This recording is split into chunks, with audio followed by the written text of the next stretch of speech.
Bienvenue pour cette troisième occurrence d'un cycle de conférences intitulé Enquête dans les archives du Creux de l'Enfer 1988-2022.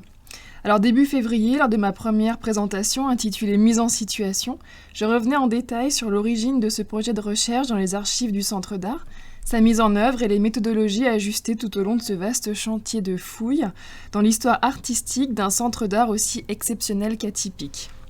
Si aujourd'hui 51 centres d'art sont actifs sur l'ensemble du territoire français, en décembre 1988, le Creux de l'Enfer fut le 18e centre d'art à être inauguré ici, à Thiers, dans l'usine nommée Creux de l'Enfer dont il garde le nom. 4 directeurs et directrices vont également se succéder au Creux de l'Enfer de 88 à aujourd'hui. Francis Bentolila assurera la transition entre la structure associative Thiers Art Métal qui préfigurait le centre d'art et le Creux de l'Enfer. Il organise ainsi les 2 premières expositions. Ensuite, Laurence Gâteau est nommée directrice. Elle a alors 30 ans et elle va donner une toute nouvelle ampleur au centre d'art en participant notamment à sa reconnaissance nationale et internationale. Elle restera une petite dizaine d'années. Frédéric Bouglet lui succédera en 2000. Il accompagnait déjà Laurence Gâteau dans le commissariat de certaines expositions et il restera jusqu'en 2018.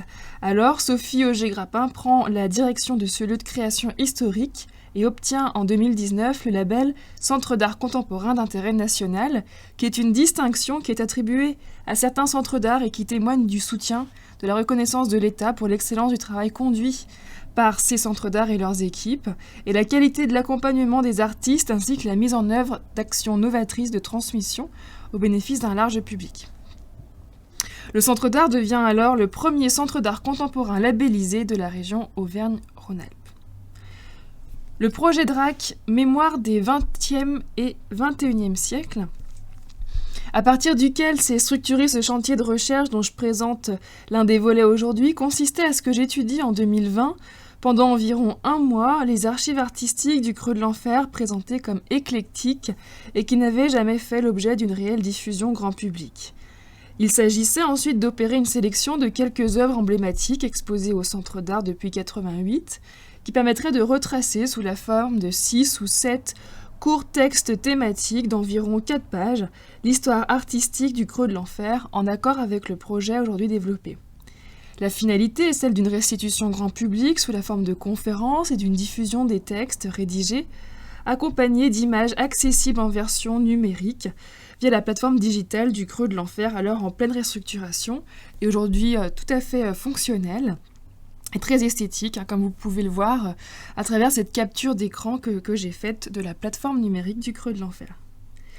Mais très rapidement, le projet de recherche tel qu'imaginé au départ a pris une toute autre dimension, puisque fin 2020, lorsque j'ouvre ce chantier, je découvre que le Creux de l'Enfer a accueilli plus de 150 expositions personnelles, 18 expositions collectives de jeunes artistes diplômés, notamment au travers des cycles annuels nommés « Les Enfants du Sabbat », qui ont été initiés par Frédéric Bouglet en partenariat avec les écoles d'art de la région.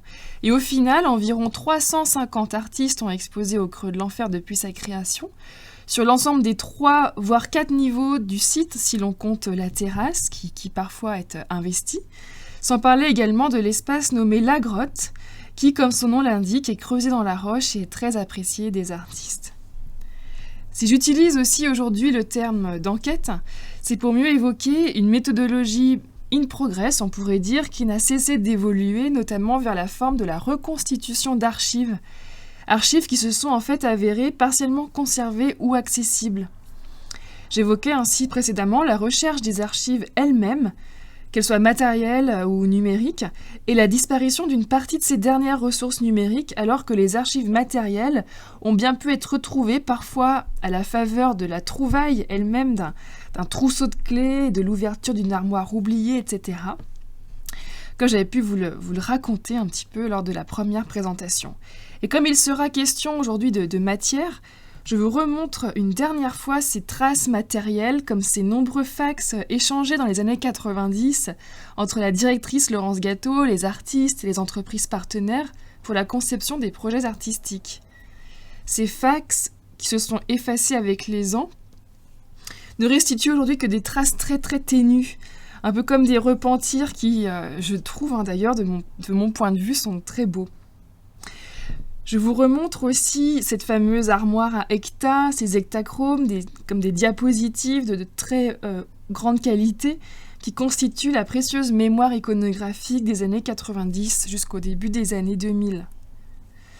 En 2020-2021, en pleine période de Covid, me fut donc donnée l'opportunité de fuir une actualité des plus incertaines et de me plonger dans une histoire artistique que je n'avais pas connue, de vivre par procuration des expériences artistiques humaines, de rentrer dans l'intimité d'un lieu vraiment emblématique de création, de traverser des époques, de raviver des mémoires intimes, de partager les souvenirs d'investissements hors normes, de remonter et compulser les matériaux, récits, mémoires, les voix aussi plurielles qui racontent plus de 30 années d'engagement et de défis artistiques. Le projet, qui devait durer quelques mois, se développera in fine sur 2 années et il se poursuit finalement encore quelque peu aujourd'hui.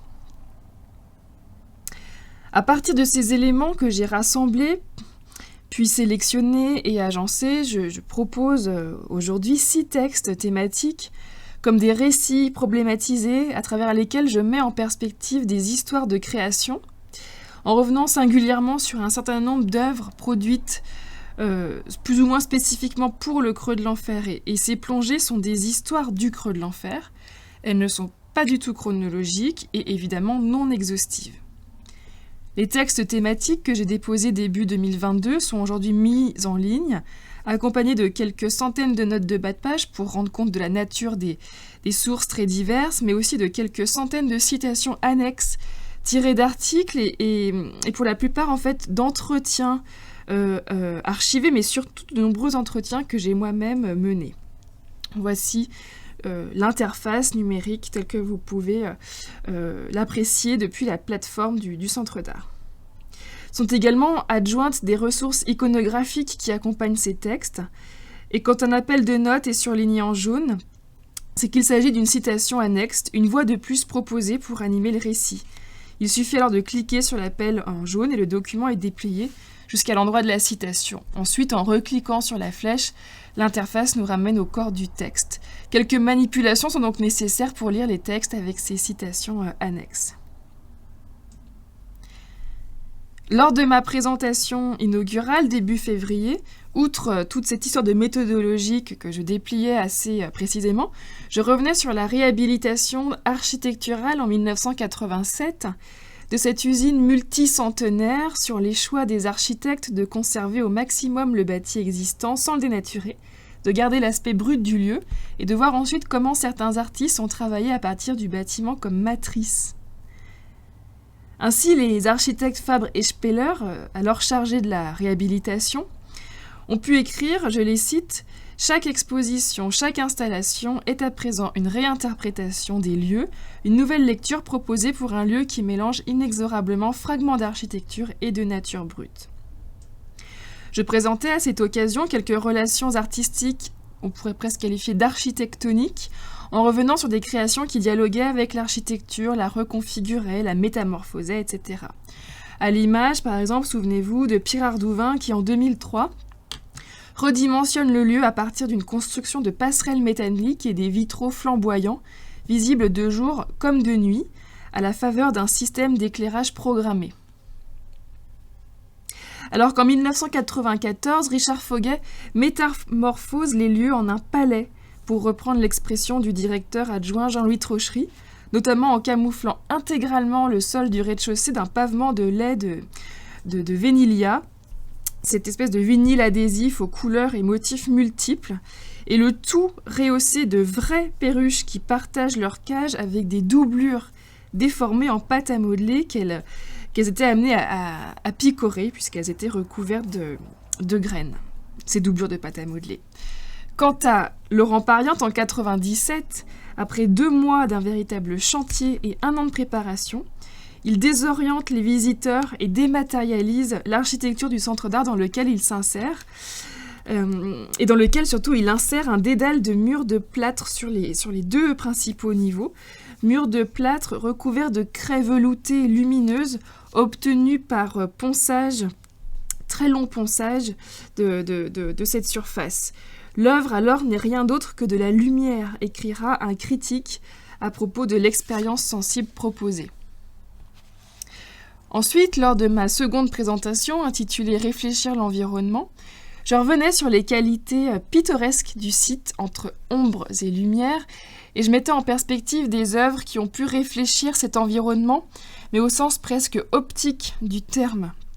Donc, je ne vais pas remontrer bien sûr toutes les photographies de l'ensemble des œuvres exposées, quelques-unes seulement pour se remémorer. Je rappelais ainsi par exemple le portrait pictural de Thiers exécuté sur le motif ou d'après nature, de manière instantanée, un peu comme une saisie photographique mais en peinture. C'était alors en pleine canicule en 2015 par l'artiste Damien Cabane qui ne s'attendait pas du tout à produire 100 mètres de peinture, de quoi remplir ensuite tout le centre d'art, contrairement à ce qui avait été contractualisé initialement. Quelques années auparavant, en 2013, Florence Raymond exposait un monumental triptyque destiné au mur du fond du rez-de-chaussée qu'elle intitule « Thiers » et décline en peinture pendant 2 ans le motif de la montagne comme forme symbolique et plastique. En 1994, Hubert Duprat présentait 2 énormes blocs de pierre reconstitués, 2 œuvres intitulées « Cassé-collé » produites pour le Creux de l'Enfer, et il proposait une autre reconstitution minérale, celle du dessin d'une montagne en marqueterie de marbre rose, de buis et de béton, reprenant la technique à commesso des sols des cathédrales italiennes.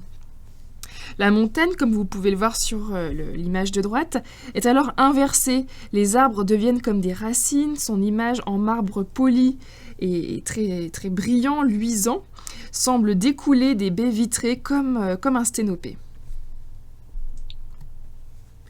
L'artiste français Georges Rousse propose en 2014 une autre expérience optique en réalisant sur place une construction picturale en rouge et noir au rez-de-chaussée intitulée Thiers également, selon le principe de ces célèbres anamorphoses. L'artiste, alors Georges Rousse, de manière peu habituelle, présentait à la fois le dispositif et la photographie à partir du point de vue de l'anamorphose redressée.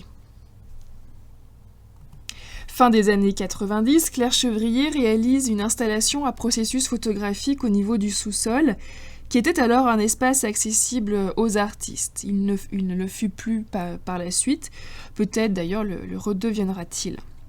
Le soleil venait directement imprimer en positif les ombres et les lumières qui passaient par les fenêtres adjacentes.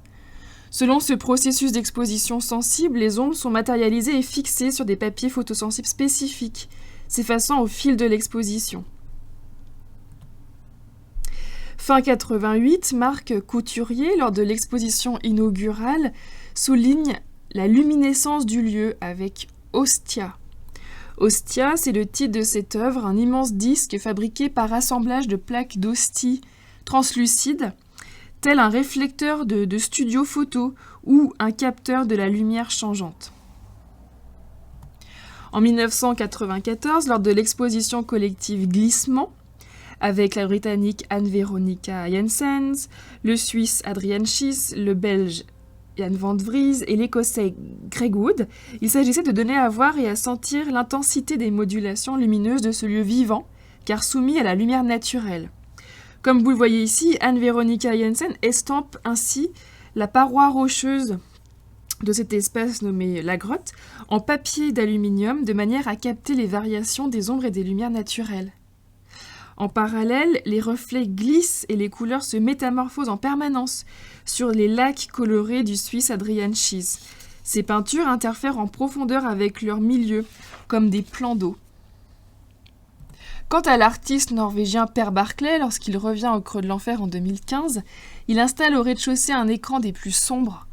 C'est l'une de ses emblématiques chambres d'huile, comme un miroir noir qui reflète le plafond et ses stigmates, en même temps qu'elle suggère une profondeur insondable. Au même endroit, en 2020, Nicolas Deshaies installe, lui, un bassin pour accueillir cette fois-ci un balai de fontaine en fonte d'aluminium, tels des longs briques dressés ondulants, pour reprendre les mots de Sophie Auger-Grappin, desquels s'écoulent en continu d'espiègles filets d'eau, en contrepoint du vrombrissement puissant de la Durolle. La Durolle, donc cette fameuse rivière, la mère coutelière de l'industrie de la vallée des usines, canalisée et aménagée par les hommes dès le Moyen-Âge, a bien sûr fasciné Georges Tracasse qui réalisa en 85 un parcours de passerelle en métal le long du creux de l'Enfer et de la rivière, mais sans oublier, bien sûr, c'est l'image que je vous montre, le fameux pont de l'Épée qui a été enlevé il y a quelques mois pour restauration et que Tracasse avait installé pour l'inauguration du Centre d'Art en décembre 88.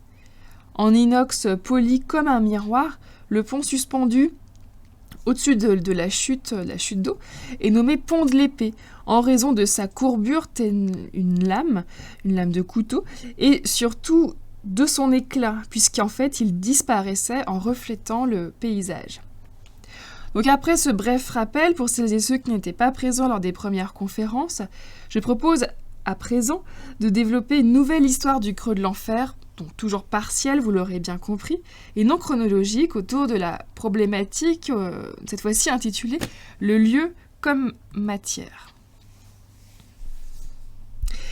Le creux de l'Enfer n'est pas un musée, c'est le lieu de la mise en conflit de l'œuvre d'art, une scène prise entre un sous-sol et une terrasse, et située entre ciel et terre. C'est là, dans ce ventre cloisonné, d'un côté par la lumière des verrières et de l'autre par les rochers, que l'œuvre sera le plus à même de parler. Écrit Frédéric Bouglet, directeur du Centre d'Art de 2000 à 2018 environ, dans un texte de présentation retrouvé dans les archives du Creux de l'Enfer. Frédéric Bouglet souligne cette configuration très particulière à laquelle nous sommes immédiatement confrontés, puisque toute personne, en fait, cheminant au creux de l'Enfer, ne peut qu'être sensible à cette présence matérielle du lieu qui évolue sur 4 niveaux, du sous-sol à la terrasse, et qui est comme je trouve, un véritable microcosme. Ces contradictions ou ces contrastes matériels très forts constituent aussi dès le départ une matière première avec laquelle composer. Et je vais m'attarder quelques minutes sur un petit endroit du creux de l'Enfer qui, à mon sens, condense les propriétés matérielles de l'ensemble du site. Cet espace, c'est celui-ci, l'espace dénommé La Grotte, qui est un espace paradoxal et qui est doté d'un réel pouvoir d'attraction. Il est particulièrement prisé par les artistes, et s'il sera consacré une partie des années 2000, comme on peut le voir sur cette photo, comme un espace de visionnage, d'entretien sur moniteur télé, à partir de 2018, sous la direction de Sophie Auger-Grappin, il sera de nouveau proposé comme un territoire d'expérimentations artistiques. L'actuelle directrice précise en ce sens, je la cite, « Réinvestie nouvellement en espace d'exposition, la grotte du Creux de l'Enfer est un endroit où la nature proliférante dialogue avec la roche humide et sombre. » Dans cette cavité, l'espace intérieur semble totalement poreux à l'extérieur. Situé au premier étage et pas au sous-sol, comme son nom pourrait le présupposer, l'espace La Grotte cristallise à lui seul l'ensemble des contradictions matérielles évoquées et des éléments premiers qui semblent réunis dans ce tout petit espace presque matriciel. En somme, la grotte rappelle quelque peu en miniature le creux de l'enfer ou gouffre d'enfer qui accueille de l'autre côté la chute d'eau. Et contrairement à ce qui a pu être écrit, la grotte n'est pas un espace troglodyte. Parce que même s'il s'agit d'une cavité inscrite tout à la fois dans la roche brute et continuée par des strates de couches architecturales faites de pierre, de briques et d'autres matériaux, que l'on voit d'ailleurs assez bien sur ces photos en plan rapproché. Voilà, je vous montre quelques détails de cette paroi qui est comme une peinture vivante. On voit d'ailleurs les stratigraphies qui témoignent des constructions et reconstructions successives du bâtiment, qui sont un peu comme des carottages mis à nu ici. Et dans cet espace, nous sommes vraiment au cœur de la matière, au cœur de l'histoire matérielle du lieu.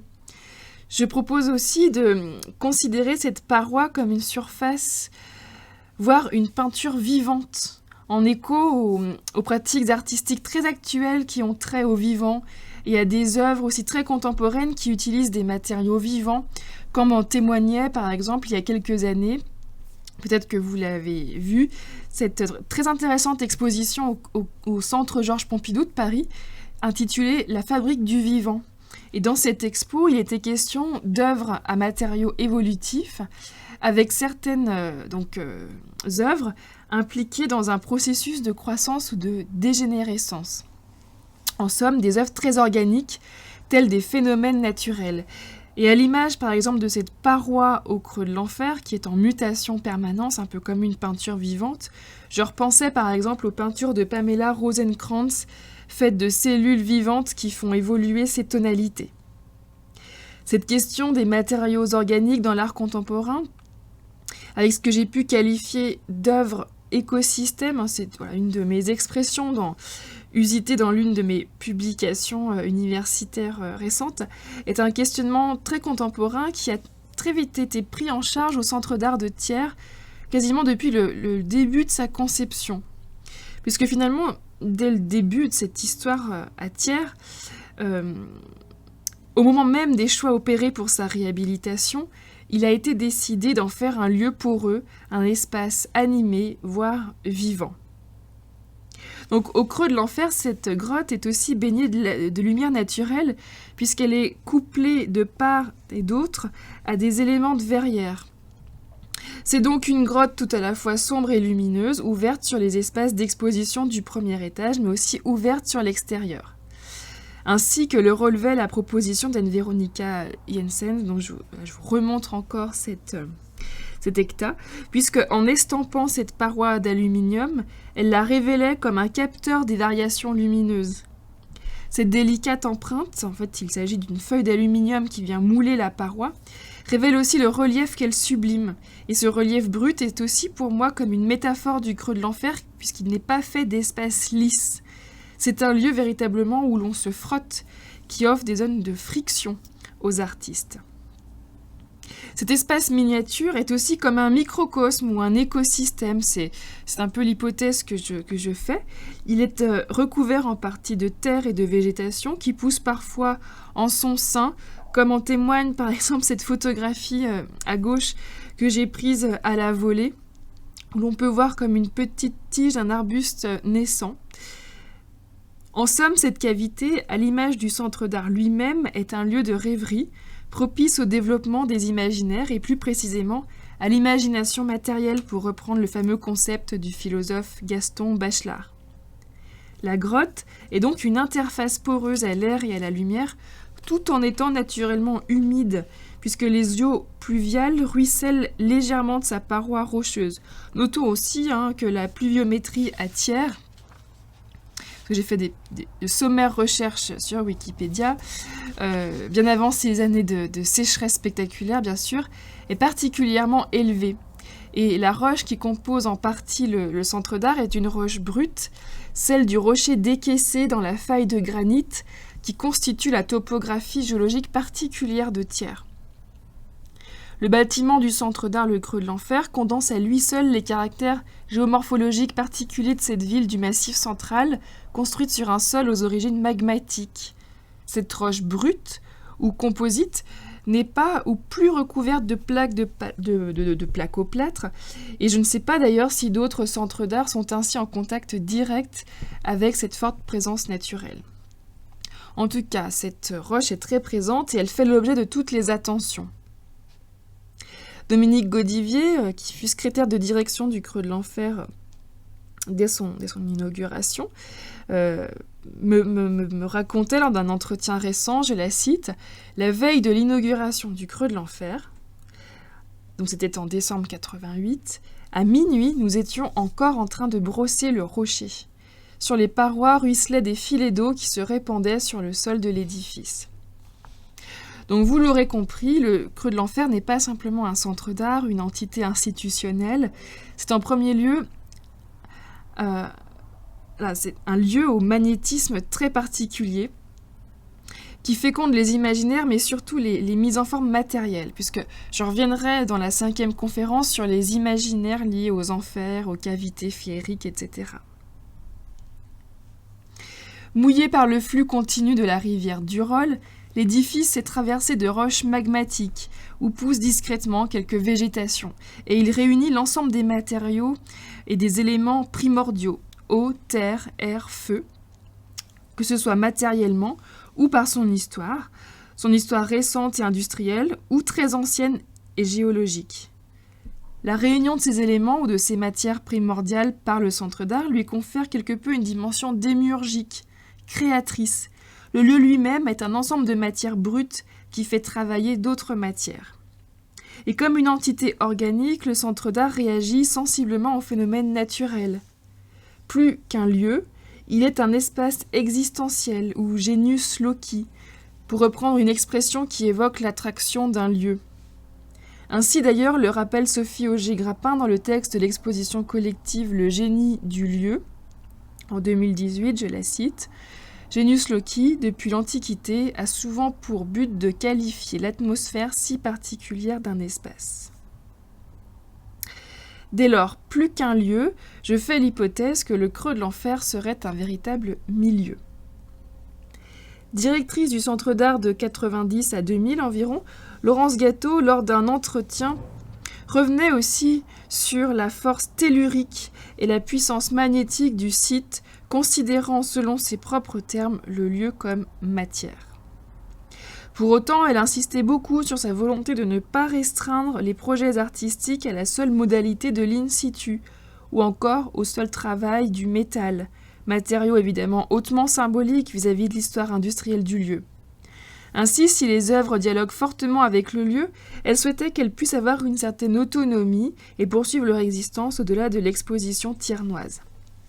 À l'instar, souvenez-vous, de la maquette monumentale du centre d'art imaginée par Saadane Afif, mise en situation in situ et alimentée directement par l'eau du rôle, ce que l'on voit sur l'image de gauche, mais exposée ensuite selon d'autres modalités d'activation, par exemple à l'Institut d'art contemporain de Villeurbanne ou encore à l'École supérieure d'art et de design de Saint-Étienne. Il s'agit cette fois-ci de l'image de droite de ce slide. Dans un entretien pour Canal Magazine en 90, Laurence Gâteau, qui venait de prendre ses fonctions, revenait sur la relation spécifique du lieu comme un véritable terrain d'expérimentation pour l'inscription d'œuvres qu'elle ne souhaitait plus seulement être forgées à partir du matériau métal, comme cela avait été imaginé par la structure associative Tiers-Art Métal à l'origine de la création du centre d'art. Je cite ainsi Laurence Gâteau. Si le métal en tant que matériau s'adresse a priori aux sculpteurs, son potentiel évocateur ouvre plus largement notre structure à la création contemporaine sous toutes ses formes les plus diverses. Le projet du centre d'art est prioritairement défini en fonction des recherches des artistes qui viennent au creux de l'enfer. Ils ne sont pas invités pour illustrer une situation, mais pour exploiter tout ce qui dans le lieu peut être porteur de leur démarche. Cette expression, le lieu comme matière, chère à Laurence Gâteau à propos du creux de l'enfer qu'elle a expérimenté et éprouvé pendant quasiment une dizaine d'années, me semblait très féconde aussi, l'ai-je réinvesti comme titre d'un texte et titre de cette présentation de ce jour. Par ailleurs, la critique Liliana Albertazzi a été invitée à produire un texte au début des années 2000 pour un catalogue rétrospectif, et je trouve particulièrement intéressante cette phrase que je rapporte ici, je la cite, « En tant que tel, le lieu transmet des directives que l'artiste transforme dans des rapports plastiques, à leur tour porteurs de sens. Et nous pouvons déduire que le lieu se transforme lui aussi, du moment qu'il porte l'œuvre hors de l'exposition. » Elle souligne ainsi les formes d'interaction et de transformation réciproque entre l'œuvre et le lieu d'exposition. Donc, tel un écosystème, qui est un terme que j'aime beaucoup, le creux de l'enfer semble ainsi se prêter singulièrement à l'inscription d'œuvres connectées intimement au lieu. Parfois, les créations sont elles-mêmes organiques, ou encore explorent les propriétés dynamiques des matières, puisque c'est la propriété même de la matière que d'être sujette à la transformation et à la mutation. La poétique de l'imagination matérielle est un concept théorisé par le philosophe Gaston Bachelard. Il renvoie au pouvoir évocateur et signifiant des matières, matériaux, substances et éléments naturels, à l'origine d'un certain nombre d'œuvres produites par le centre d'art. Bachelard écrira par exemple « Les formes s'achèvent, les matières jamais ». Au-delà de recherches formelles, des productions artistiques produites pour le centre d'art relèvent en effet de la fabrique du vivant, pour reprendre le titre de la récente exposition proposée par le Centre Georges Pompidou que j'évoquais il y a quelques minutes.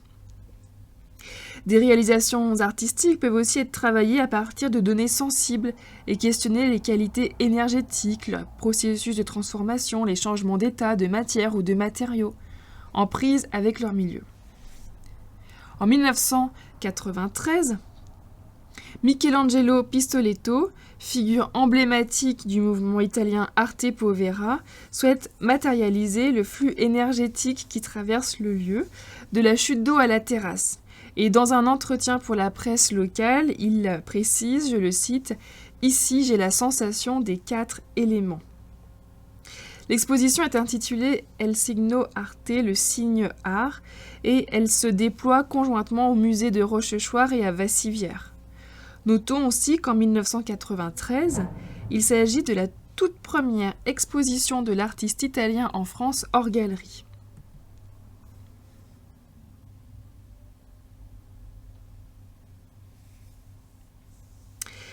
Le signe art qu'il actualise pour le Creux de l'Enfer prend la forme de 2 triangles renversés, réunis.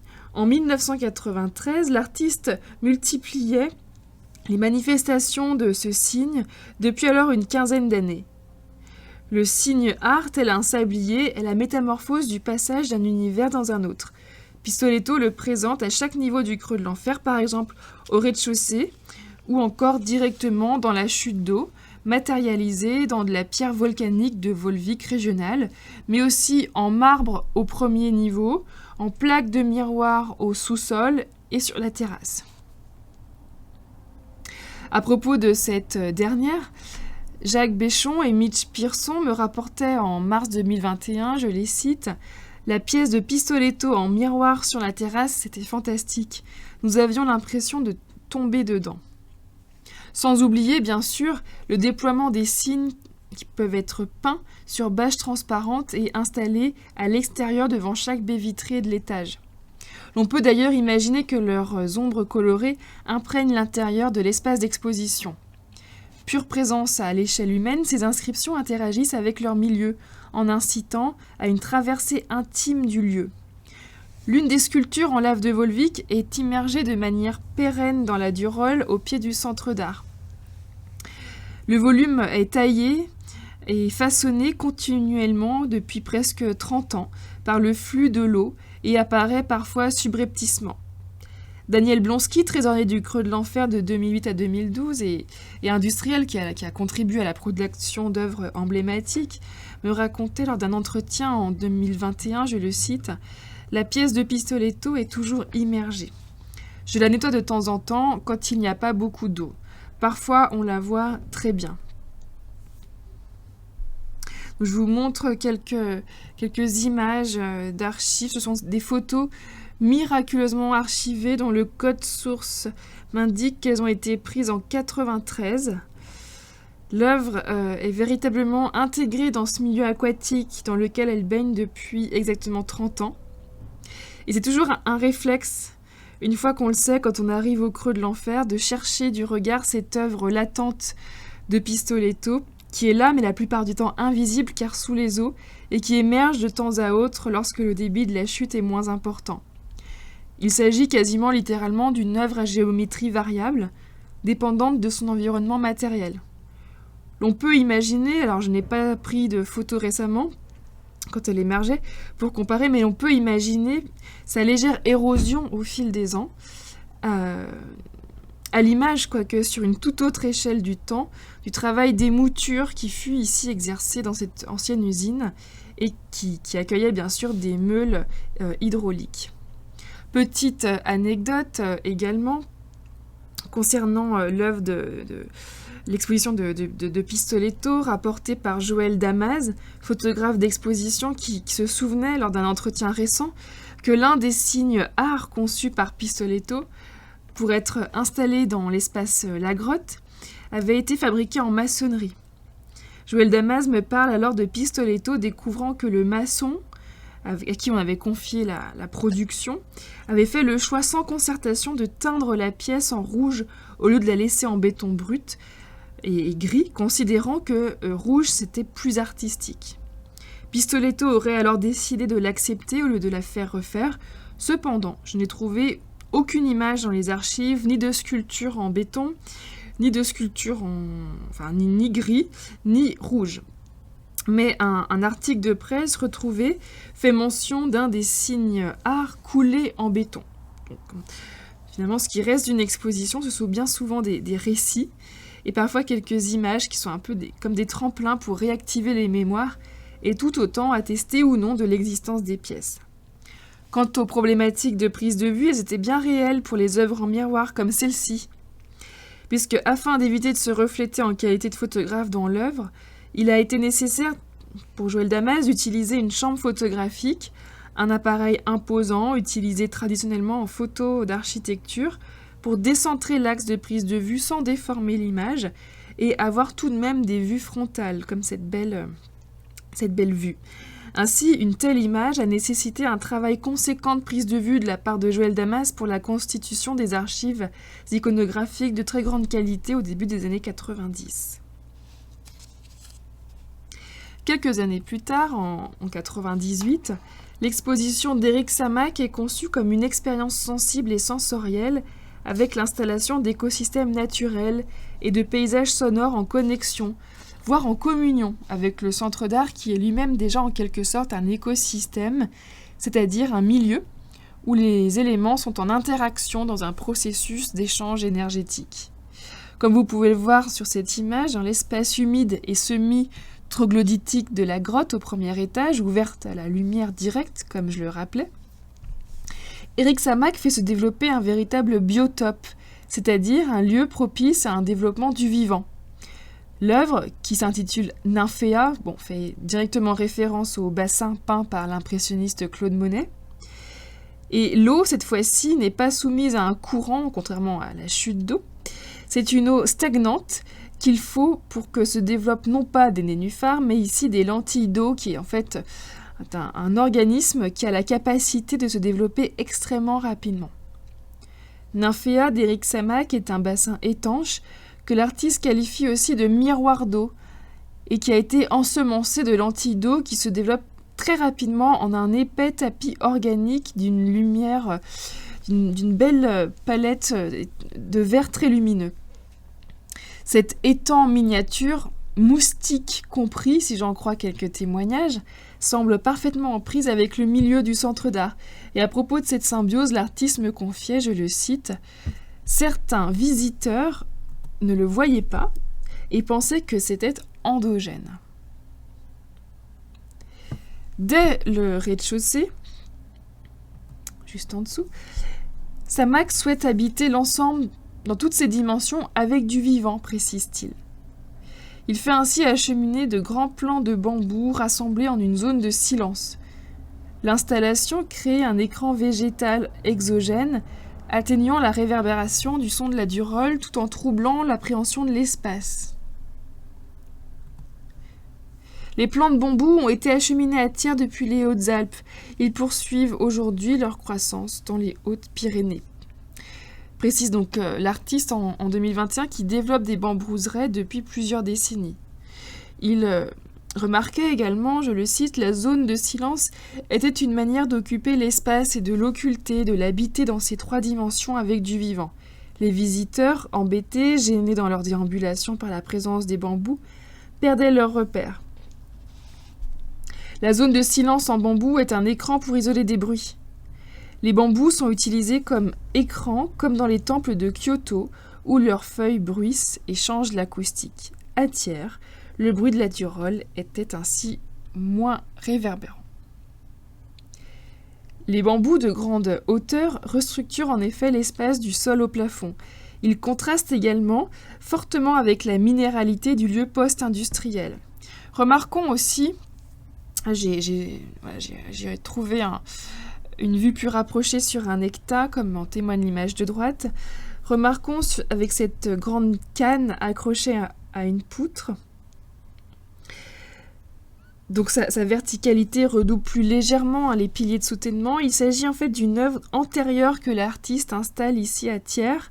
L'œuvre intitulée Bambou solaire est dotée de buzzers et de capteurs solaires. Et Samac, à l'époque, est sans doute l'un des premiers artistes à avoir utilisé les capteurs solaires. Il m'expliquait que cette œuvre avait été ensuite achetée pour intégrer la collection d'art contemporain de la SACEM, qui n'existe plus aujourd'hui. Le dit buzzer est une pièce électrique qui produit des vibrations et qui est alimentée en direct par l'énergie solaire. Les sons qui, selon l'artiste, simulent des bruits d'insectes étaient variables en fonction de l'intensité lumineuse. L'œuvre traduit donc en direct de manière acoustique les variations lumineuses de cette grande salle du centre d'art, baignée de lumière naturelle à cette époque printanière. Artiste acousticien, Samac installe en fait à tous les étages des dispositifs sonores à énergie solaire, comme les boîtes de rêve au niveau supérieur que vous pouvez voir ici. Ce sont des bornes sonores expérimentées de manière inédite à tiers qui permettent l'écoute au casque de sons spatialisés via un dispositif binaural. Ce système d'écoute binaural vient d'un processus d'enregistrement du son qui correspond à la perception sonore humaine. Et il est aujourd'hui assez répandu, notamment via les jeux vidéo et les dispositifs sonores immersifs. Au creux de l'enfer, il favorise l'immersion dans un paysage sonore aquatique. L'artiste, d'ailleurs, que l'on peut voir expérimenter lui-même son dispositif sonore ici sur cette belle vue d'exposition, c'est lui au premier plan. Il souligne, je le cite, « Les bandes sélectionnées regroupaient des univers sonores aquatiques alors qu'au creux de l'enfer, nous sommes déjà dans un bateau avec la présence très forte du son et du son de la rivière. Le public restait longtemps. Les gens s'endormaient dans les boîtes de rêve. » À propos de l'immersion dans cette matière sonore, la critique Colette Garreau écrivait pour le texte de l'exposition que j'ai retrouvé dans les archives du Centre d'Art, je cite « Le visiteur se trouve transporté dans la nature où vit et travaille l'artiste. Le bruit du ruisseau, au bord duquel il guette quelquefois les truites, se substitue à celui de la rivière du creux de l'enfer. Les insectes bourdonnent sous un prunier près de la maison et tout autour de nous. » Enfin, sur la terrasse, un radeau solaire est encore relié à des flûtes harmoniques en bambou.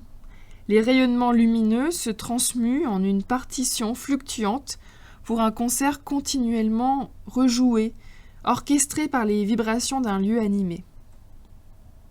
Cette esthétique de l'œuvre écosystème en dialogue avec son environnement, portée par des problématiques écologiques et une poétique de l'attention sensible, était dans les années 90 relativement novatrice, mais très annonciatrice en fait des pratiques actuelles. Le critique Philippe Piguet, qui est d'ailleurs souvent venu au creux de l'enfer, écrivait dans un article sur Éric Samac, je le cite, « L'art de Samac est une invitation à mesurer l'espace, à appréhender la nature et à repenser notre propre relation au monde. » Il procède d'un en-deçà du langage à ce stade archaïque où il n'est pas encore civilisé, c'est-à-dire une esthétique primitive de la communication, voire de la communion. Quelques années auparavant, souvenez-vous, en 92, Hubert Duprat investissait donc tout le centre d'art pour cette monumentale marqueterie de marbre rose qui redoublait tout le sol du premier étage, à l'image donc d'une montagne inversée comme la projection lumineuse d'un sténopé, mais également installait ces non moins imposants cassés-collés au rez-de-chaussée, donc il s'agit de l'image de gauche. Mais je ne vous avais pas parlé précédemment d'une œuvre beaucoup plus discrète, vraisemblablement, et c'est presque un euphémisme, car aucune photographie ne témoigne de l'exposition de cette œuvre au creux de l'enfer, donc dans le cadre de l'exposition d'Hubert Duprat. Et il faut dire que cette installation prenait place dans les tréfonds du centre d'art, enfin au niveau du sous-sol. Ainsi, en 92, discrètement, Hubert Duprat aménage lui aussi un écosystème, véritablement aquatique cette fois-ci, dans les profondeurs du sous-sol à proximité de la Durolle. Dans un aquarium connecté à une pompe, des larves de trichoptères, ce sont des insectes qui vivent en eau douce à l'état larvaire, sont en pleine transformation. Ils sont en train, sous les yeux des spectateurs, de se parer d'un fourreau protecteur avec les matériaux de leur milieu. Les éléments de leur environnement naturel ont été substitués par Hubert Duprat par des paillettes d'or et des pierres précieuses ou semi-précieuses. Dans l'espace du sous-sol du centre d'art, métamorphosé en laboratoire alchimique, les larves désignées insectes artisans par l'artiste poursuivent in vivo leur ouvrage d'orfèvrerie et le temps de l'exposition se mue en bijoux. Laurence Gâteau, alors directrice et commissaire de cette exposition, lors d'un entretien avec Christian Besson en 2000, précise « Sa frigane, donc c'est l'autre nom du trichoptère, ce petit insecte à qui il fait fabriquer un étui merveilleux en substituant des pierres précieuses aux matériaux naturels utilisés par l'animal, est une très belle métaphore de la relation de la création à son environnement. Tout l'œuvre de Hubert se fonde sur une théorie de l'œuvre comme chantier et terrain d'expérimentation. Et cette théorie est en parfaite adéquation avec celle qui doit animer un centre d'art. Si l'œuvre n'a pas été prise en photo, l'artiste d'ailleurs lui-même ne se souvenant plus s'il l'avait présentée ou pas, cette installation à Thiers, lorsque je lui posais la question, outre les témoignages de Laurence Gâteau qui me rapportait, je la cite, « C'était un aquarium tout en long, 2-3 mètres de long, à hauteur d'yeux avec des larves de trichoptères qui poursuivaient leur ouvrage le temps de l'exposition. » Eh bien, j'ai aussi retrouvé trace dans un article de presse locale décrivant le processus. Donc, vraisemblablement, cette œuvre a bien été installée au sous-sol. Et aujourd'hui, Trichoptère compte parmi les œuvres les plus emblématiques du travail d'Hubert Duprat, alors qu'elle n'avait même pas été prise en photo à Thiers en 92, et il n'a cessé de développer ses recherches artistiques sur le processus de transmutation de cette larve. Si cette œuvre a intégré les collections publiques des années 90,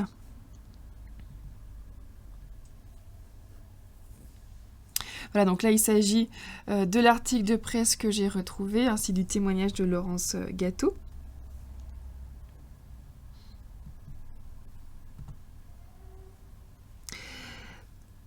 Et donné lieu à de nombreuses expositions, comme dernièrement lors de l'exposition personnelle au musée d'art moderne de la ville de Paris en 2020-2021, ou encore à la galerie Art Concept en 2021, et a donné lieu également à des publications telles que le Miroir du Trichoptère en 2021.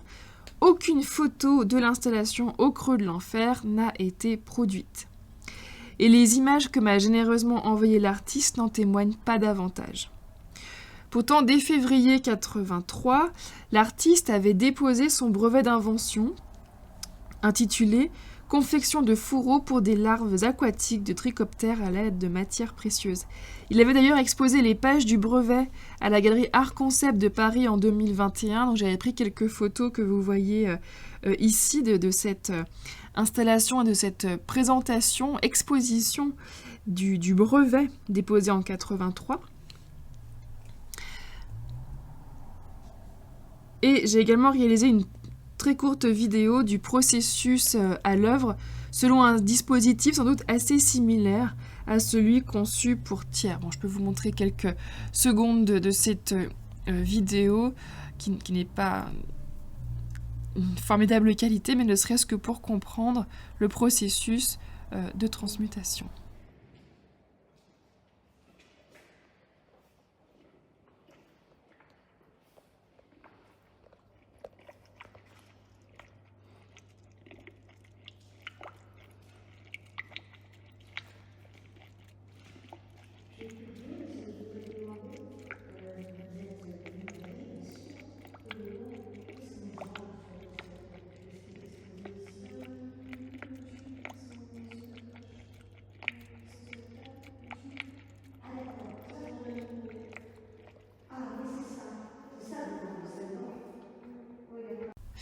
Par ailleurs, lors de sa magnifique rétrospective au musée d'art moderne de la ville de Paris en 2020, il consacrait une salle entière, comme vous pouvez le voir ici au sous-sol, encore une fois, à l'exposition de ses recherches quasiment encyclopédiques sur la larve du trichoptère et le processus de confection d'un fourreau à partir des éléments de son écosystème.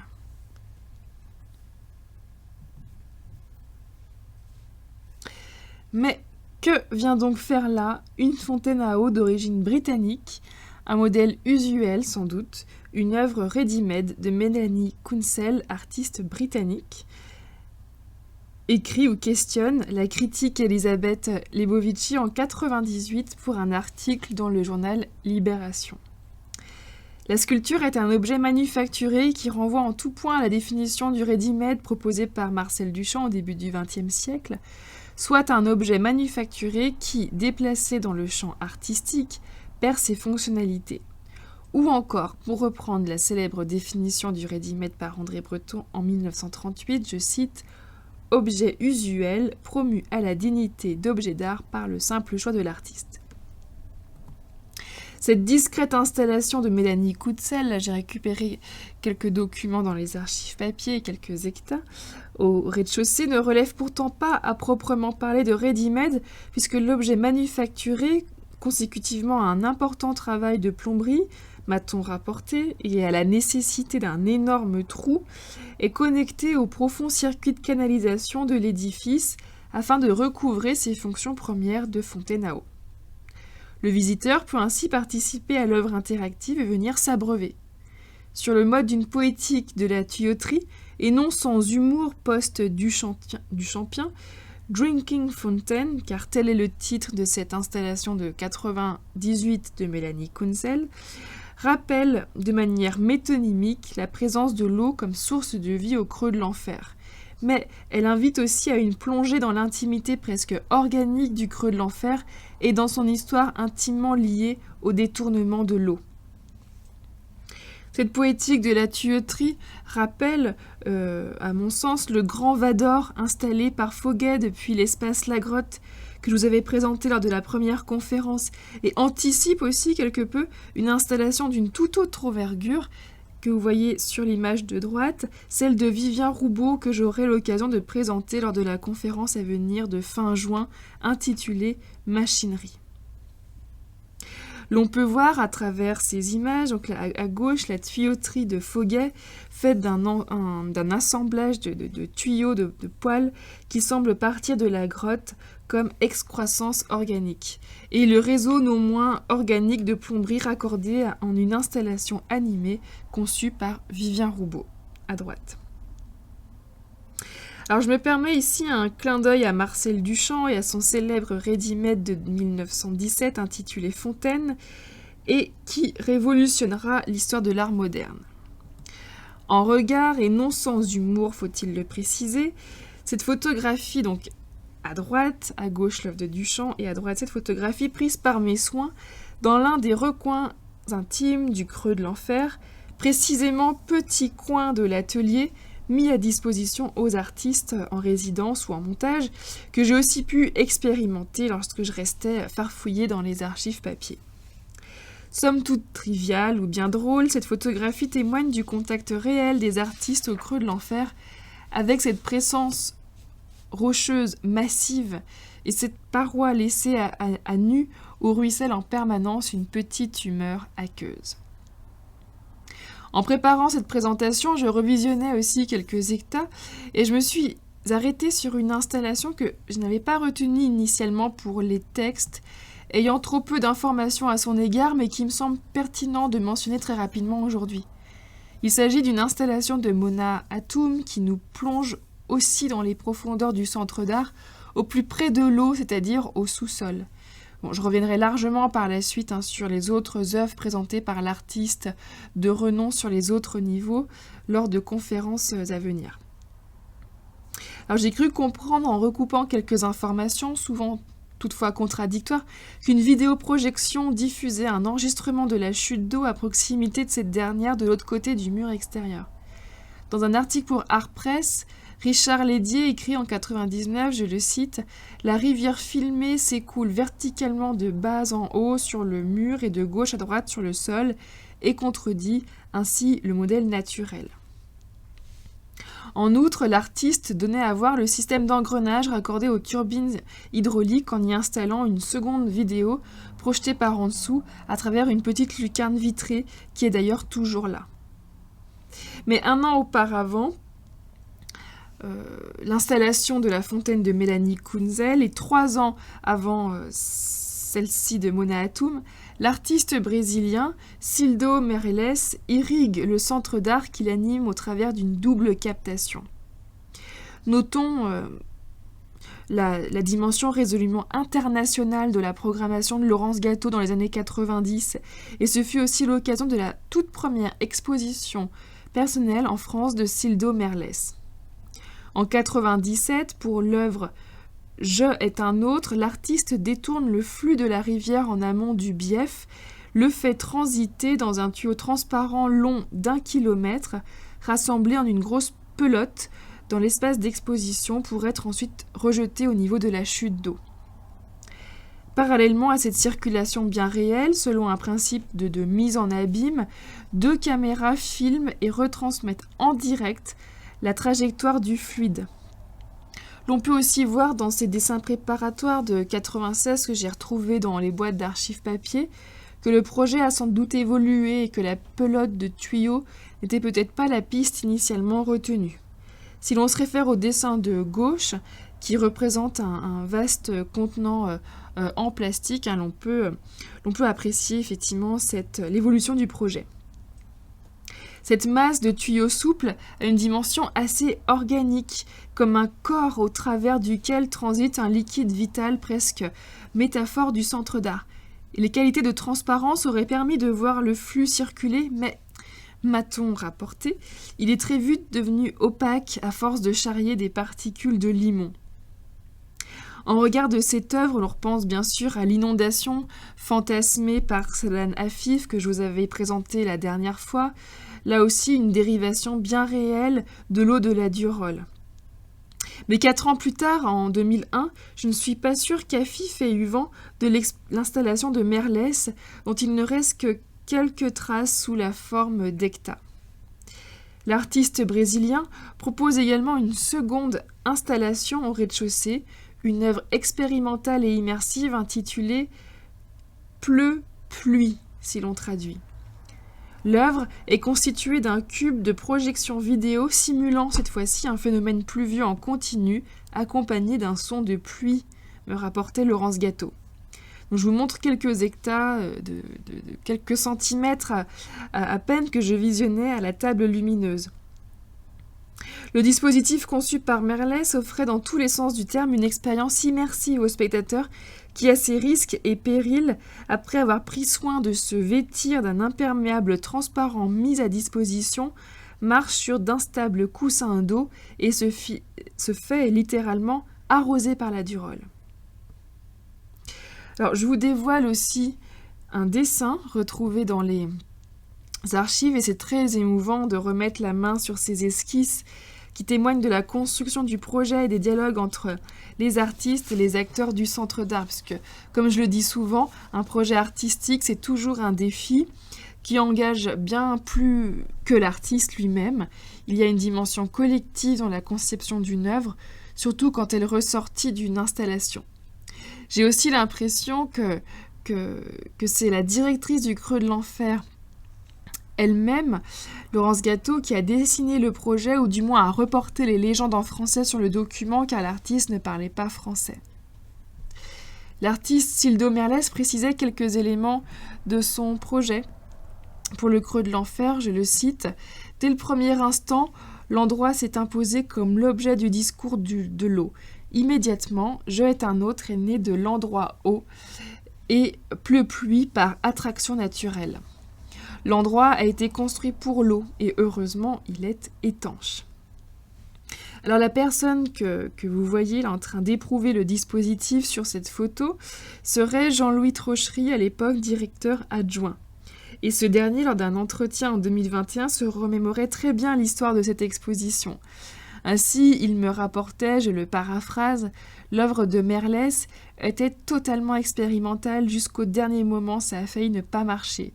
Les pompes qui permettaient de détourner l'eau de la Durolle marchaient en permanence. Pour l'œuvre Pleu-pluie, cette dernière œuvre donc, il a fallu le jour du vernissage des serpillères et des seaux car il pleuvait partout avec ce faux plafond qui diffusait de la pluie. C'était expérimental, insiste Jean-Louis Trochery, et je le cite encore. Le Creux de l'Enfer, c'était comme un atelier d'artiste avec des choses expérimentales que l'on ne maîtrisait pas toujours.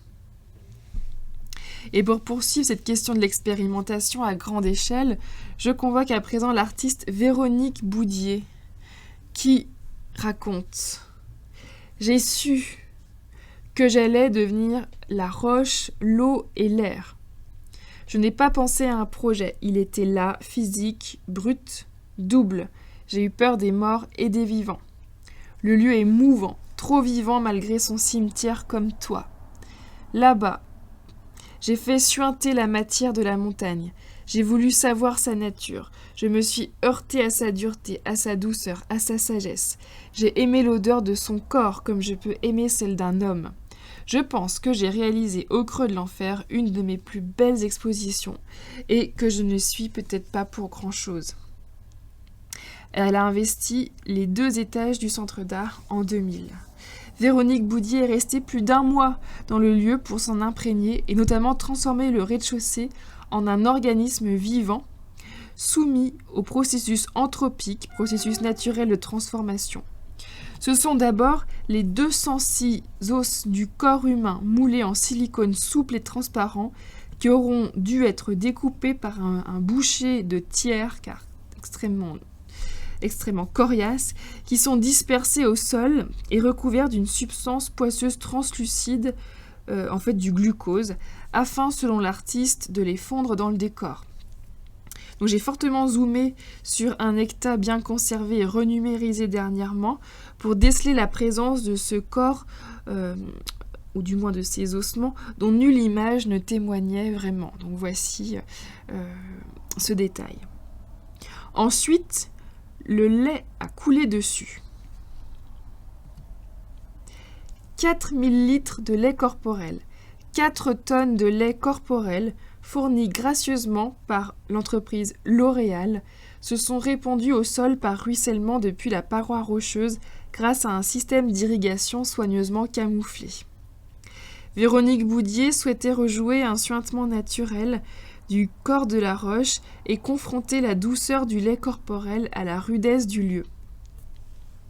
Les 2000 litres prévus au départ ne suffisant pas, il a fallu renégocier 2000 litres supplémentaires avec l'entreprise de cosmétiques, comme en témoigne ce document d'archives là que j'ai inscrit dans ce slide à droite. L'artiste a travaillé avec l'aide très précieuse des étudiants de Clermont-Ferrand pour cacher les bidons de matière industrielle, ainsi que les circuits et les tubes d'irrigation avec des mousses et des feuillages ramassés à proximité. Les étudiants me racontaient, l'artiste restait travailler une partie de la nuit. Et je la cite de nouveau. Le projet n'a pas été développé avant d'être dans le lieu. L'Oréal a fourni gratuitement le lait corporel à l'état brut. Il s'agissait de rejouer le suintement naturel du corps de la roche. Avec les étudiants de l'école des beaux-arts de Clermont-Ferrand, nous avions dissimulé avec des mousses et feuillages ramassés à proximité les bidons de lait de toilette ainsi que les tubes d'irrigation qui passaient dans la roche. Pour l'artiste avec qui j'ai pu largement échanger en 2021, le creux de l'enfer est un espace de résistance, comme il n'en existe plus. Alors je ne sais pas si résistance est un lapsus vis-à-vis de résidence, mais je trouve que ce terme est assez juste puisque pour Véronique Boudier, je la cite, le creux de l'enfer, c'était le dernier lieu où l'on pouvait faire ce genre d'expérimentation. La roche sombre et brute d'où exsude le liquide blanc soyeux tel une humeur se mue en une peau et par extension métamorphose le lieu en un corps vivant. Incité à marcher dans l'amalgame de substances, le visiteur est lui-même incorporé dans cet organisme hanté. Selon Frédéric Bouglet, pour qui c'était là la première exposition comme directeur, je le cite, « Les rochers qui constituent un versant de l'architecture sont traités ainsi qu'un corps de sécrétion sensuelle, tandis que des éléments épars évoquent la conscience mortifère de l'être. » Quant au critique Philippe Piguet, habitué des lieux, dans un article magazine L'Œil de janvier 2001, il écrit, je le cite, « C'est tout le bâtiment qui se trouve soudainement en effervescence, révélé par l'artiste dans son fonctionnement organique le plus secret, dans ses humeurs et dans ses suintements les plus intimes. Tout est organisé pour mettre en évidence l'essence vitale fondée sur le principe de métamorphose entre une résistance et un flux, une enveloppe et un corps, une substance et une structure. » Mais très vite, le lait corporel sans fongicides et non stérilisés changent d'état. Les moisissures se développent et mutent en un paysage multicolore. Il y a eu des périodes rouges, vertes et des croûtes noires, me dit l'artiste. J'étais aussi très intéressée, me rapporte Véronique Boudier, par, je la cite, la transformation et la perception de la transformation. À la suite de l'exposition au Creux de l'Enfer, j'ai même repris des études de physique. Alors c'est vrai que cette question de la transformation et de la métamorphose redouble d'intérêt aujourd'hui. Et par exemple, je cite souvent le philosophe Emmanuel Ecochia qui est très présent sur les ondes, notamment en tirant de son livre paru en 2020, intitulé Métamorphose, la phrase suivante, je le cite, « La métamorphose est le mode de vie de tout corps vivant ». Et je trouve que cette citation fait particulièrement écho à cette œuvre de Véronique Boudier, qui aurait ainsi conçu une œuvre vivante pour un lieu lui-même animé. Mais malheureusement, ces fameuses mutations colorées, ces paysages flamboyants de moisissures, nous ne pouvons que les imaginer car nulle photographie n'a été prise au-delà de la première semaine et de l'inauguration de l'exposition, et l'artiste elle-même n'a aucune photographie de l'œuvre qui, selon tous vos témoignages concordants, virait de toutes les couleurs. Cela pose une autre question de l'archive d'exposition, celle de l'archive de l'œuvre évolutive dans le temps de l'exposition. Par ailleurs, selon vos témoignages et les témoignages des visiteurs, du personnel du centre d'art, l'odeur est très vite devenue pestilentielle et l'expérience sensible se transformait en une épreuve physique. On m'a même parlé de la nécessité de porter des masques à gaz tellement c'était insupportable. Et pour résumer avec les mots de l'artiste que je cite de nouveau, au départ, il y avait l'odeur du parfum industriel et puis c'est devenu l'enfer. Et longtemps après l'exposition, paraît-il, l'odeur est restée très prégnante au Creux de l'Enfer. En 2019, Charlotte Charbonnel fait également suinter le rocher naturellement humide de la grotte que l'artiste qualifie de « présence vivante ». Jacques Béchon précise aussi, je le cite, donc dans un entretien récent, « Dès l'instant qu'il pleut ici, le rocher réagit. Pour souligner cela, Charlotte Charbonnel est venue faire pleurer le rocher. » Les ouvertures de lumière naturelle ont été occultées. Dans les ténèbres, Charlotte Charbonnel s'appuie sur le rocher pour réaliser Nucléus, un corps autant vivant que minéral, percé de flèches acérées, d'où s'échappent des gouttes d'eau, écrivait alors la commissaire et directrice Sophie Auger-Grappin. De fines et longues flèches ouvragées avec l'entreprise Dosorme en acier Damas, d'1 mètre de long sont fichées, plantées dans le rocher. Elles évoquent tout à la fois les stigmates d'un Saint-Sébastien martyrisé qu'une scène de chasse pariétale préhistorique. Elles relient aussi un délicat réseau de conduits en laiton insérés dans les fissures naturelles de la roche qui sertissent avec éclat la sombre paroi minérale. Un mécanisme de goutte à goutte alimente le circuit camouflé dans la masse rocheuse. La résonance d'un goutte à goutte est amplifiée par un dispositif sonore et nous plonge dans les profondeurs telluriques, dans les entrailles terrestres. Je vous incite très vivement à aller visionner une vidéo, très belle vidéo qui a été réalisée et produite par le Creux de l'Enfer de l'installation de cette œuvre et qui est mise en ligne comme une archive ouverte de cette exposition de Charlotte Charbonnel. En 2021, dans le cadre d'une collaboration, cette fois-ci avec le laboratoire Magma et Volcan de l'Université de Clermont-Ferrand, Charlotte Charbonnel revient au Creux de l'Enfer et prolonge cette exploration géologique et énergétique en étudiant le phénomène volcanique pour l'exposition L'arme de la Terre. Alors, l'arme de la Terre est une ancienne expression auvergnate usitée pour désigner la lave.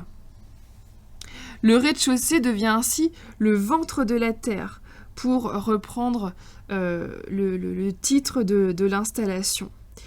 Le lieu semble en effet traversé du sol au plafond par un épanchement magmatique de pouzzolane sombre, prélevé sur les pentes des volcans voisins, en partie reconstitué pour recréer de la lave. Cet écoulement de matière provient des tréfonds terrestres, puisque la pouzzolane émane des projections volcaniques, et le monticule est aussi ici ponctué de projections de métaux fondus qui ont été trempés, voire jetés à l'état de fusion dans l'eau de la Durolle ou sur le sol, et figés, sculptés par le processus subi de refroidissement. Ces formes que vous voyez ici, éclatées, nées de la matière en transformation, l'artiste les nomme molybdomancie, du nom d'une pratique divinatoire, ésotérique, issue de l'Antiquité qui consiste à lire des prémonitions dans du plomb en fusion, refroidi brutalement dans l'eau. Sur son site internet, Charlotte Charbonnel précise, je la cite, Molybdomancie est une série en cours dont l'origine est tirée d'une pratique de divination qui est encore d'usage en Suisse allemande, où l'on interprète des formes que prend le plomb fondu et les crépitements lorsqu'il est versé dans l'eau.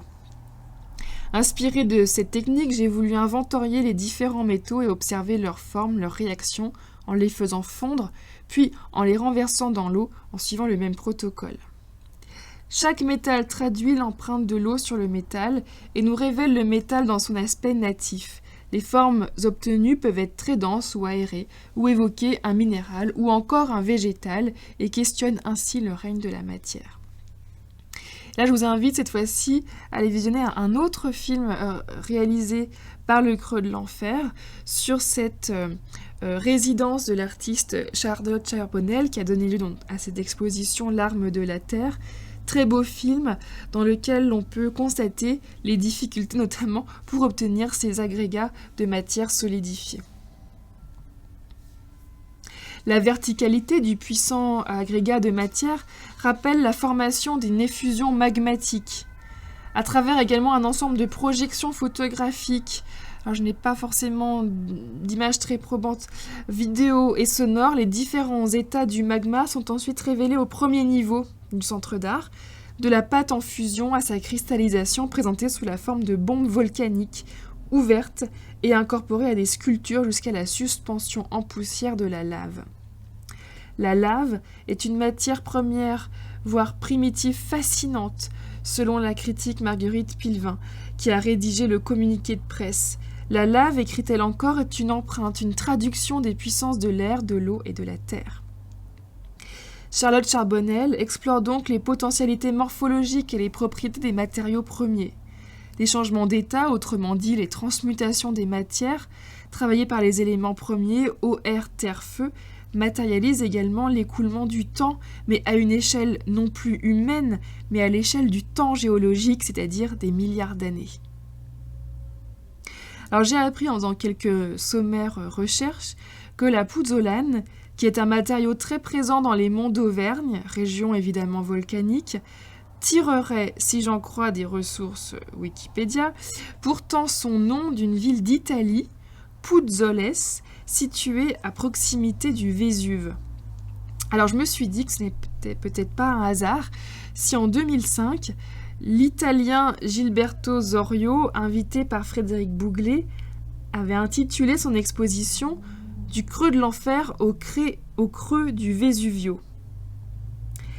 Associé au mouvement Arte Povera, à l'instar de Pistoletto, Gilberto Zorio souhaite lui aussi célébrer la puissance tellurique du centre d'art et explorer les propriétés énergétiques des matières, soulignant pour l'exposition du creux de l'enfer au creux du Vesuvio des analogies entre les volcans d'Auvergne et le Vésuve, qui est un stratovolcan formé par éruptions magmatiques successives. Alors l'artiste italien fait ériger une monumentale construction de parpaing, comme on le voit ici, en forme symbolique d'étoile à 5 branches, qui est une forme qui traverse toute son œuvre, appréciée par l'artiste pour la dimension cosmique à laquelle elle renvoie. Au creux de l'enfer, l'étoile maçonnée, telle une forteresse ou une forge mythologique, sert ensuite de réceptacle pour la projection en son sein d'une tonne de résidus d'émoulage fournis par la coutellerie thiernoise d'Aiglon. Il s'agit d'une matière industrielle résultant de l'opération d'émoulage ou d'aiguisage de la lame métallique, et cette opération est nommée émouture à tiers. Cette matière résiduelle est composée de fer, d'huile, d'eau et du reste du disque, la meule, qui était utilisée dans l'industrie du couteau, précise l'artiste. La substance résiduelle des meules, qui sont elles-mêmes taillées dans de la roche volcanique, rappelle aussi la force de l'énergie hydraulique dont elle découle. L'installation, que l'on imagine monumentale, mais en fait j'ai malheureusement pu trouver que quelques photographies d'assez mauvaise qualité, car nous sommes au début des années 2000 et la photo numérique que tout le monde pensait pouvoir remplacer des hectares de qualité était là utilisée en interne sans grande recherche de perfectionnement, avec un appareil sans doute modeste. Ainsi, l'étoile réceptacle, plongée dans l'obscurité, est vivement éclairée par des lumières artificielles blanches et bleues. La lumière bleue, selon Zorio, je le cite, excite le phosphore et le rend fluorescent. En écho à un processus alchimique, notons que l'artiste se considère lui-même comme un alchimiste, et ce nouvel éclairage métamorphose la matière composite d'un gris foncé en un précipité phosphorescent et incandescent, visible en plongée depuis la montée d'escalier. Cette lumière bleue permet de voir ce qui ne se voit pas normalement. Pour Gilbert Zorio, je le cite, « La matière a une âme ». Remontons encore dans le temps. À la suite de sa participation en 1985 au Symposium d'art métallique, événement artistique fondateur à Thiers dont je reparlerai plus en détail la prochaine fois, Michel Gérard, qui travaille également dans les forges industrielles, est sollicité en 89 par Francis Bentolila, soit la première année de la création du Centre d'art pour une exposition personnelle. Le Creux de l'Enfer produit ainsi plusieurs œuvres, dont l'œuvre Cross Section, un ensemble, une vaste installation constituée d'une répétition de 42 pièces en acier forgé, alignées sur un épais lit de matière prélevée dans les mines de charbon du bassin houillé de la Mure en Isère, en écho à la géographie industrielle de Thiers et au travail de l'artiste dans les forges industrielles. L'étendue de minerais sombres se présente comme une mémoire géologique d'un seul ouvrier, dévoilant le principe de transmutation de matières premières en matériaux, du végétal au minerai combustible, puisque vous le savez, le charbon est une transmutation du bois carbonisé, parce que fossilisé sur plusieurs millions d'années. L'œuvre de Michel Gérard évoque le travail industriel comme processus de transformation et mise en forme d'une matière. La journaliste Geneviève Brirette, dans un article du Monde, écrit « Le travail de la terre est ainsi confronté à celui des hommes » et elle remarque aussi, je la cite à propos de cette œuvre, « les différentes strates du sol reconstitué, vivement éclairées par la lumière naturelle qui traverse les baies vitrées, font l'effet d'un miroitement cosmique. » 30 ans plus tard, nous sommes cette fois-ci en 2019, dans le cadre de l'exposition Univers encapsulé, Laurie Dallava présente ses recherches dans les espaces associés à la grotte. Très sensible à la force tellurique et à l'histoire industrielle du lieu, l'artiste Laurie Dallava installe un dispositif multimédia comme une entrée en matière iconographique élaborée à partir d'une sélection de documents et d'images d'archives qui ont trait à la géologie, à la vulcanologie ou au travail du feu et de l'eau. L'artiste me précise lors d'un entretien en 2021, je la cite, « Il y a eu une fascination pour le lieu dans son rapport à l'élémental, l'eau, le feu, la terre, etc. Je présentais d'abord un très grand tirage, que vous voyez à droite, en noir et blanc, une photographie d'une surface d'un lac recouvert de cyanobactéries qui sont des organismes primitifs. L'image semblait légèrement en mouvement comme de l'eau. La matière indéterminée paraissait aussi crépiter comme un feu. » Et dans la fameuse cavité rocheuse dénommée la grotte, l'artiste accueille aussi, dépose également au sol le disque d'émeraude, un volume dédoublé de cire d'abeille teintée dans la masse, moulée à partir d'une matrice obtenue par estampage d'une ancienne meule de pierre. L'utilisation de pigments purs pour obtenir une teinte d'émeraude rappelle aussi les origines pariétales de la peinture, et l'œuvre restitue également précisément les micro-sillons de la meule d'origine, ces tracés en profondeur qui évoquent des écritures primitives indéchiffrables ou encore la promesse d'une diffusion sonore dans cette caisse de résonance naturelle, comme finalement un disque que l'on pourrait écouter. Quant à cette teinte vert émeraude, elle est l'un des objets de recherche de l'artiste depuis plusieurs années. La couleur vert émeraude renvoie à la pierre du même nom, dont la fascination traverse l'histoire des civilisations. Considérée comme pierre sacrée ou divine, l'émeraude, qui vient de remontées magmatiques, cristallise un grand nombre de croyances et de mythologies. Et depuis cette production inédite en 2019 pour le Creux de l'Enfer, Laurie Dellava est à la recherche de cette couleur vert émeraude, notamment à travers l'exploration des processus d'extraction et de stabilisation de la chlorophylle.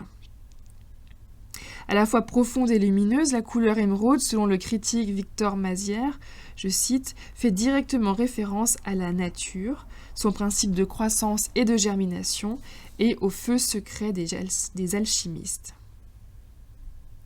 Remontons cette fois-ci à l'année 96. L'artiste iranien Bizan Bassiri poursuit ses recherches sur la pensée magmatique à laquelle il a consacré un manifeste une dizaine d'années auparavant. Le Creux de l'Enfer semble être le site idéal pour ce développement philosophico-artistique.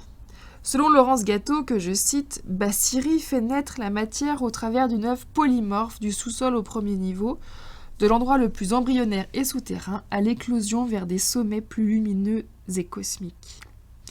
Outre un opéra et des combinaisons sculpturales minérales et métalliques, l'artiste crée pour le centre d'art 6 grands panneaux rectangulaires, foisonnants de pigments rouges, feux, tout en arabesques et tourbillons, où viennent poindre par endroits le jaune, le bleu et le brun, écrit Laurence Gâteau dans son communiqué de presse. Mais en fait, avant de vous montrer des photographies d'archives de cette installation de l'artiste iranien Bizan Bassiri, permettez-moi de vous montrer ces quelques détails très rapprochés.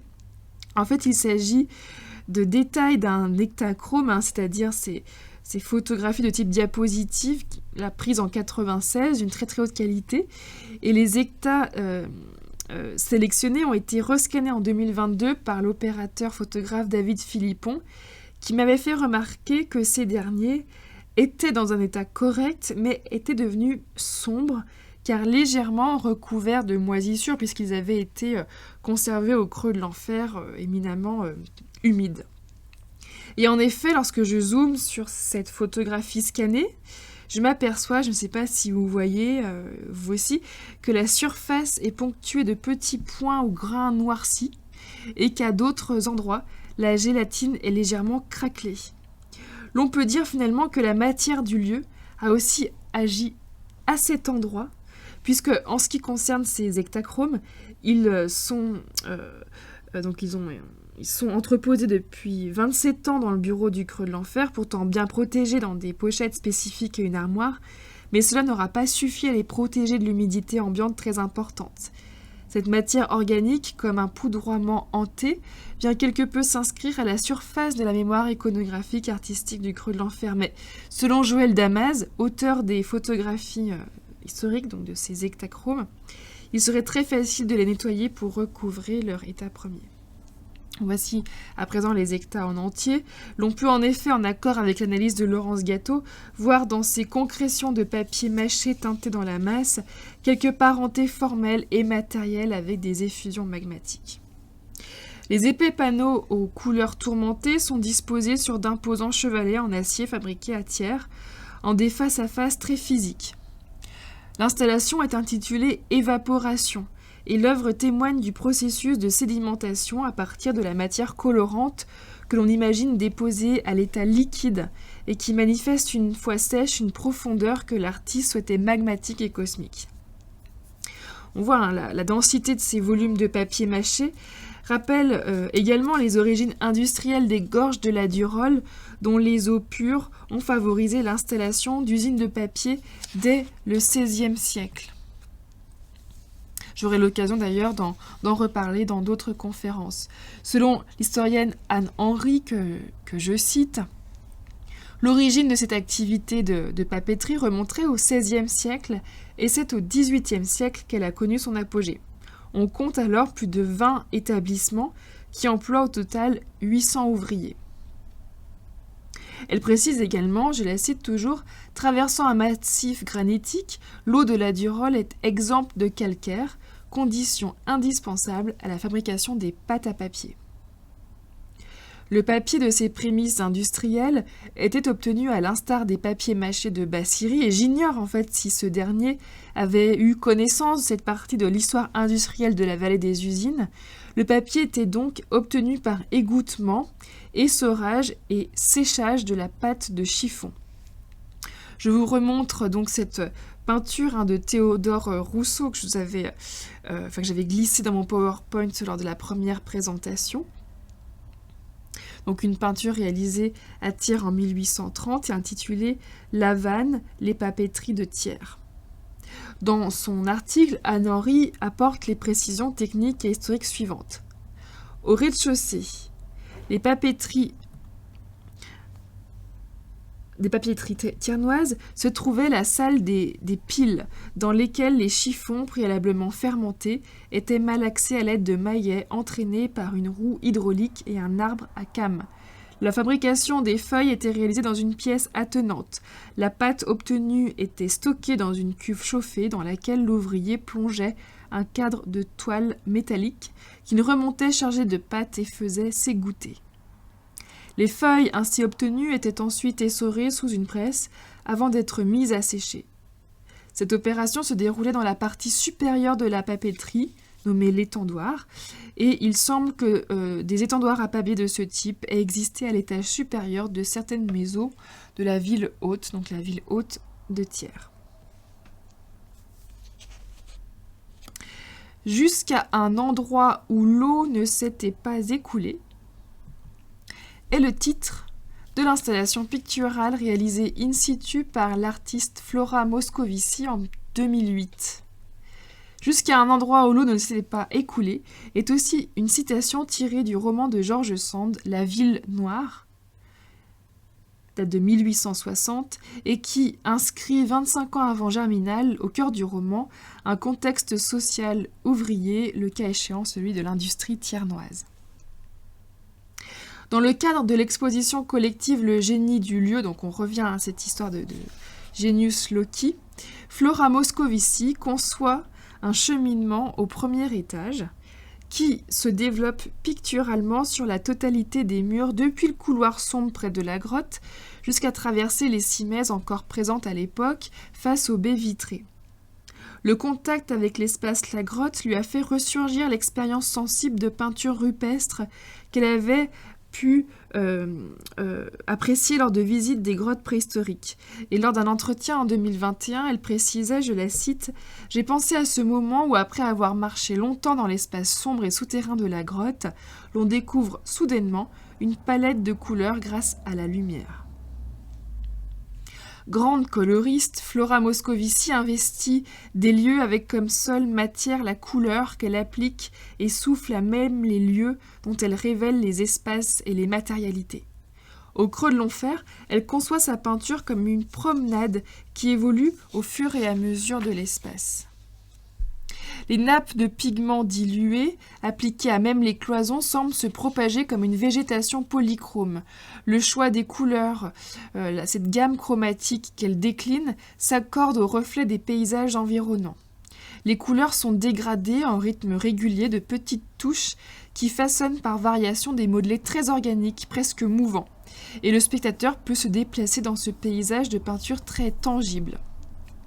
L'artiste précise aussi à propos de ces petites touches très palpables ici, et qui ne sont pas toujours présentes d'ailleurs dans son œuvre, où la peinture parfois peut être projetée en dégradé sans traces révaporeux. Mais ici, quelque peu différent, elle précise « Je suis partie de la texture de la roche qui petit à petit est devenue un motif, un relief imaginaire. » Et la dernière simèse est comme rongée par le substrat coloré qui devient acidulé, dévoilant une perforation à la texture presque minérale. Alors je voyais moi dans cette ouverture comme une fenêtre ou une veduta primitive qui laisse transparaître le squelette métallique des murs en plaques de plâtre.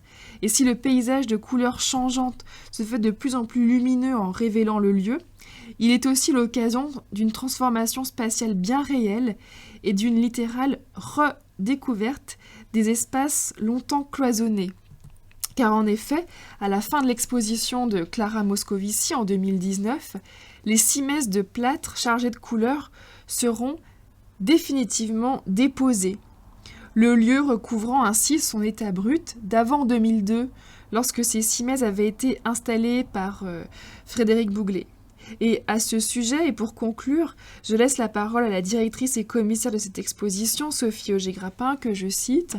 En invitant Flora Moscovici, j'avais l'idée qu'elle se saisisse des murs dans leur matérialité afin que l'œuvre picturale les submerge avant leur déconstruction.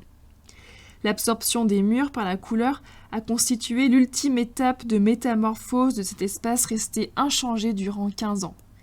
Les 6 messes avaient été creusées à l'origine pour programmer des interventions plastiques essentiellement dédiées à la couleur, au dessin, à la photographie, et j'aime l'idée qu'elles aient fini leur parcours noyées dans la couleur.